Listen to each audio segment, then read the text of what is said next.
ఆంధ్రాకి నరేంద్ర మోడీ రాబోతున్నారు. ఈ మార్చి 1వ తారీఖున దాదాపు ఖరారైపోయింది. ఎయిర్పోర్ట్కి ప్రత్యేక విమానాలు వచ్చి అక్కడి నుంచి నేరుగా ఏయూ ఇంజనీరింగ్ కాలేజీ మైదానానికి హెలికాప్టర్లో చేరుకుంటారు. అక్కడ బహిరంగ సభలో ప్రసంగిస్తారు. ఈ సందర్భంగా విశాఖలో 26,264 కోట్లతో హెచ్పిసిఎల్ విస్తరణ ప్రాజెక్టుని జాతికి అంకితం చేయబోతున్నారు. సబ్బవరంలో నిర్మిస్తున్న Indian Institute of Petroleum University ONGC ప్రాజెక్టుతో కలిపి మొత్తం 11 ప్రాజెక్టులు ప్రధాన ప్రారంభోత్సవాలు శంకుస్థాపన చేయబోతున్నారు. మోడీ పర్యటన నేపథ్యంలో ఏయూ ఇంజనీరింగ్ కాలేజీ గ్రౌండ్స్లో భద్రతా ఏర్పాట్లను కలెక్టర్ డాక్టర్ మల్లికార్జున్ వీళ్ళు పర్యవేక్షించారు. తర్వాతన రాజకీయ సభ కూడా పెడతారా లేదా దీన్నే రాజకీయ సభగా కూడా వాడతారా అన్నటువంటి చూడాల్సి ఉంది.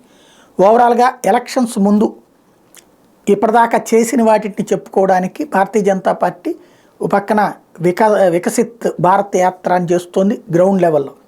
అదే సందర్భంలో ప్రజాపూరు యాత్ర అంటూ ప్రతి ఊర్లో కూడా ప్రచారం చేస్తోంది ఈ ప్రభుత్వానికి వ్యతిరేకంగా, జగన్ ప్రభుత్వానికి వ్యతిరేకంగా. అదే సందర్భంలో గ్రౌండ్ లెవెల్లోనేమో ఏం చేశామన్నది మొన్నటిదాకా ఈ పల్లె నిద్ర లేకపోతే వికసిత్ భారత్ యాత్ర ద్వారా చెప్పుకొచ్చారు. అట్లాగే ఇప్పుడు నరేంద్ర మోడీ వచ్చి ఏం చేశారో చెప్పుకొస్తారు.